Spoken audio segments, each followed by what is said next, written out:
What's good, YouTube? I am Galadite74 bringing you week 7 of the PEBA. In this video, we will be taking on the Lumiose Luxrays coached by YungBisharp. Go give this man a follow on Twitter, as his link will be in the description below. No lie, I kind of like the way we styled the video last week, so we're going to do it again this week. We are currently 3-3, so this game is pretty big considering I don't want to go under 500 average again. But as usual, a timestamp will appear now if you want to skip to the battle. And now let's go look over YungBisharp's team. The Lumiose Luxrays draft, in my opinion, is incredibly unique as it consists of both sand and hail and a perfect mix in the middle with the rest of the Pokemon.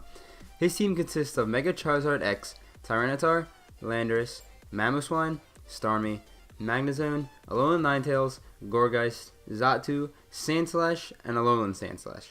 So, his draft is extremely hyper-offensive, with Aurora Veil Ninetales being a good way to handle his defense.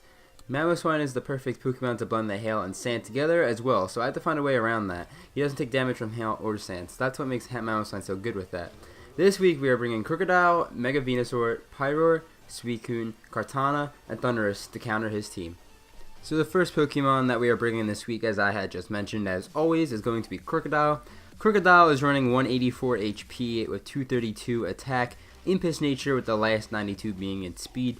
Holding the leftovers with the move Stealth Rock, Knockoff, Earthquake, and Substitute. Now this is my second and less reliable counter to Charizard, because Charizard's like a really big threat to my team. So I have to heavily rely on Intimidate this week. Not Charizard, but like Tyranitar and like Sandslash cannot 2-ko Krookodile with an Intimidate up.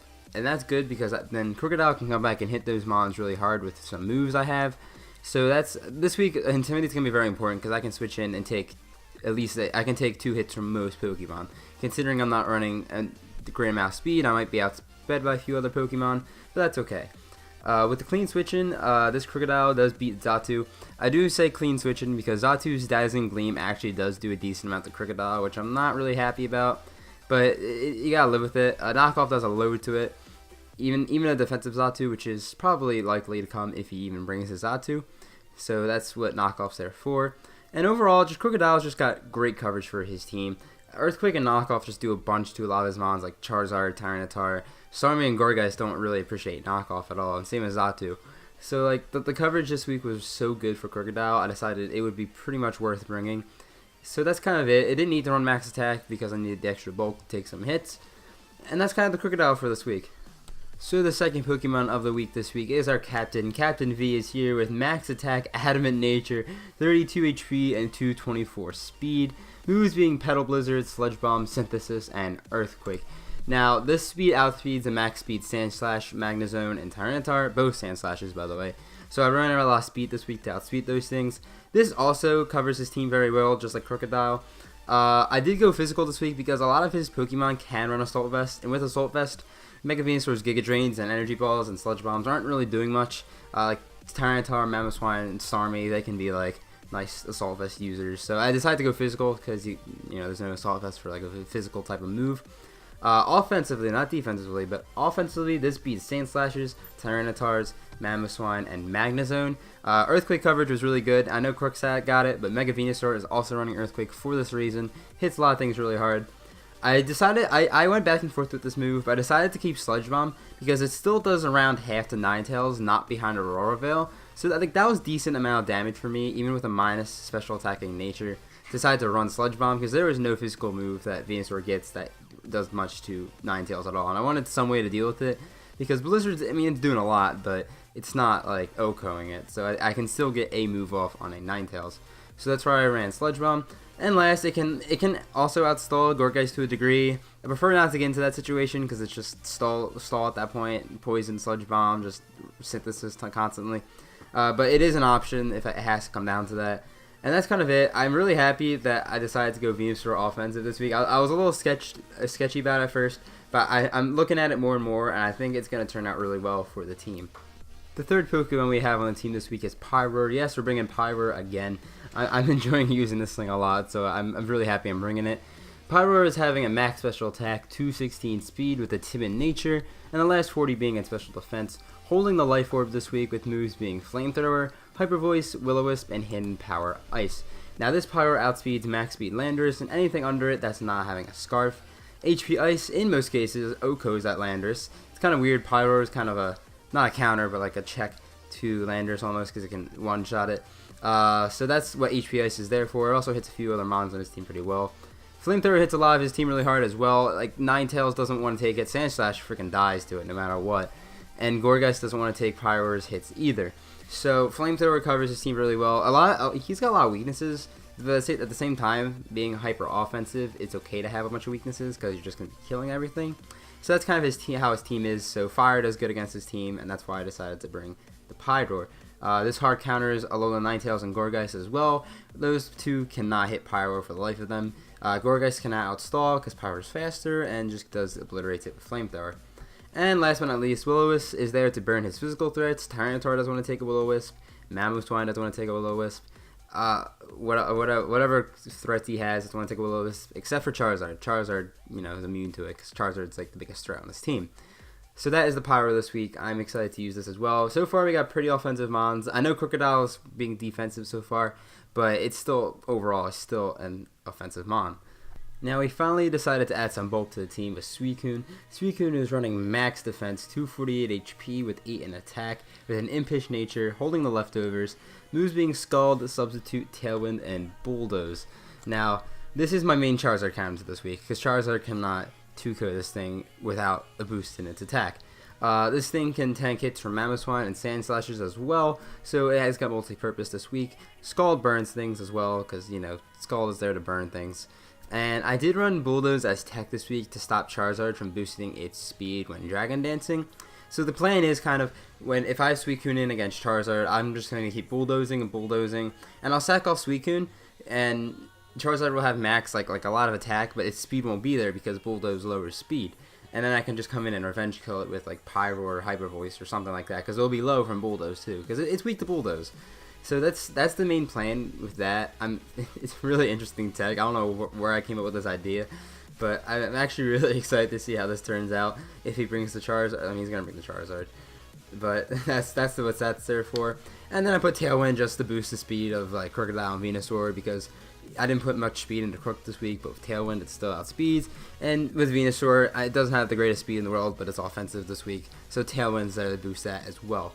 So that's our Suicune this week. It's more of a defensive mon we have on the team finally, as our other three are kind of offensive based almost. So it was really necessary for the team.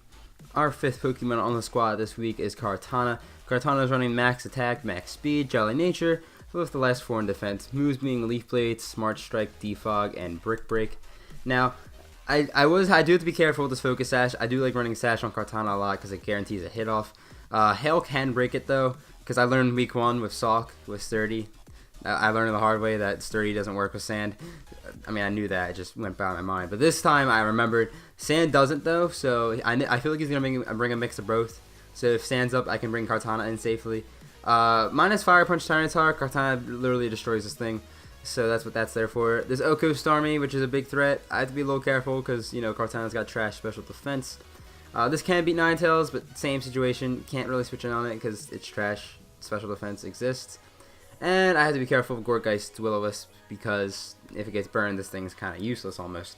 I did run Brick Break over Sacred Sword because Aurora Veil. Brick Break does break Aurora Veil, so like that's pretty good news for me. I can come in and just break the Aurora Veil, because Aurora Veil can be a problem, sort of, because his mons are relatively fat, his offensive ones, because the Tyranitar's bulky offense, Mamoswine's bulky offense.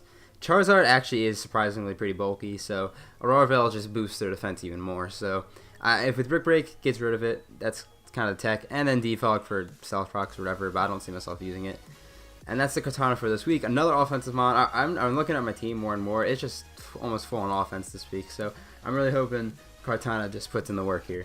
So our final mon, last but not least, is Thundurus this week, running the Choice Scarf with max special attack, 240 speed with a hasty nature, and 16 in attack. So it is a mixed attacker.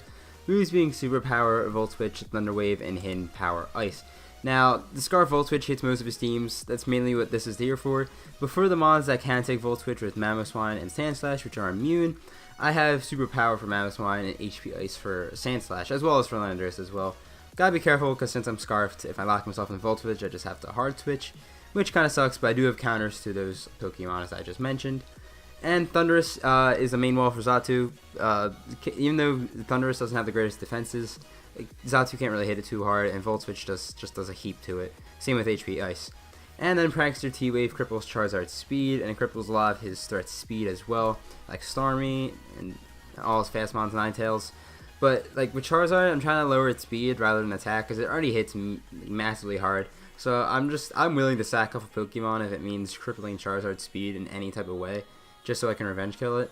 So that's what T-Wave's there is for, excuse me. So that is the team for this week. If I haven't said it enough already, that Mega Charizard is definitely the biggest threat. And without Suicune, it basically kind of sweeps my entire team. I'm expecting a mix of Hail and Sand this week with the Aurora Veil from Ninetales. But without further ado, we are going over to Pokemon Showdown to watch this battle.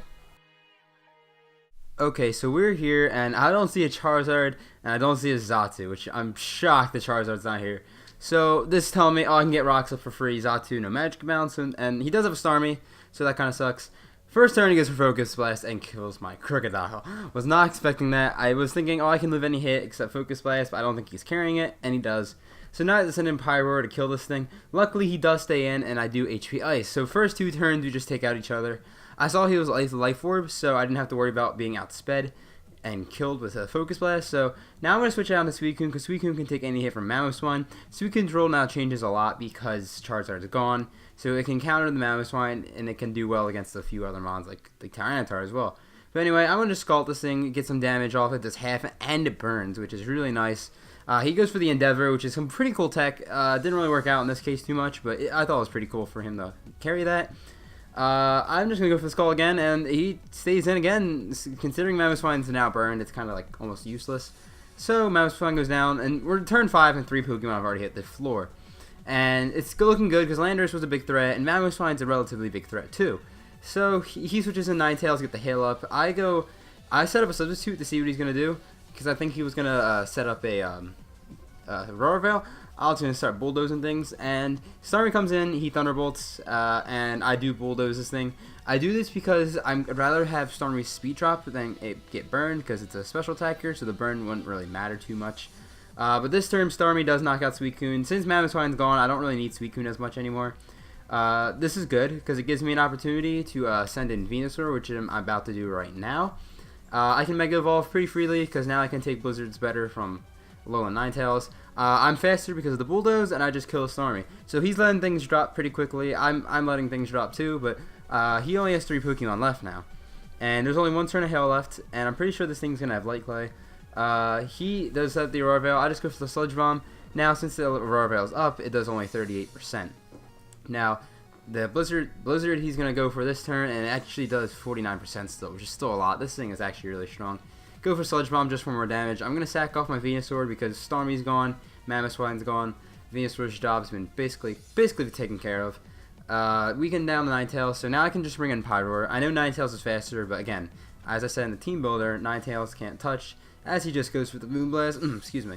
And I'm just going to finish him off with Flamethrower. Now this is where the battle starts to get a little sketchy, take some Life Orb damage. Oh man, sorry, I have the hiccups here. He sends in Tyranitar, sets up the Sand. Now I'm going for Will-O-Wisp to burn it, and I miss. So that sucks. And he's now goes for the Dragon Dance, which is really scary. Still outspeed him with Thunderous, but still pretty scary. Now I go for a Will-O-Wisp again. I just want to burn this thing. It's the only thing I can do, and I miss again. So I'm getting pretty annoyed here. He goes for Earthquake and kills it. Luckily on this play, I do send in Kartana, and yeah, I do send in Kartana, and I'm not sure if I'm going to outspeed it. It's going to be close, and I do outspeed, and I kill it in one shot. Can't tell you how relieved I was to see that. I went for the Leaf Blade over Brick Break because he could have had a Chople Berry, and that would have ruined everything. But he sent out Magnezone now, and now I go for Brick Break this turn. Does a lot to it. It turns out Magnezone is holding Hidden Power Fire. Had the Sash, so I can take it. Sandstorm doesn't hit me hard, and I just finish off the Magnezone with a Brick Break. And that is the game. That was very close. That Tyranitar is really, really scary. Can't describe how scary that is. But there's so much we can look over it, just like last week. Important parts of this battle included knocking out the Landorus turn 2. Burning the Mamoswine was kind of important because it would have been worth saving if it wasn't burned. And of course, the Will-O-Wisp misses could have been very costly if he had just set up more Dragon Dances, because I couldn't really stop it because Pyro can't touch Tyranitar whatsoever, especially when it's sand boosted with its special defense being raised. I felt as if holding the Thunderous for the end was a very good idea as well, because even if Kartana didn't Oko Tyranitar and Tyranitar took it down to its Focus Sash, and Megazone would have knocked it out, Thunderous would have came in and cleaned up anyway, so that was good. But GG to Bisharp, we improved to a 4-3 record. Next week we faced Evergrande and Polions, coached by Isaac. Since I'm still behind, when I battled Isaac, I had just gotten off a cruise ship, so the battle's going to be a little rough prep-wise, not gonna lie, but it should still be very fun regardless. So look forward to that. Thank you so much for watching. I hope you all enjoyed this battle, and I'll see you in the next one. Have a fantastic day.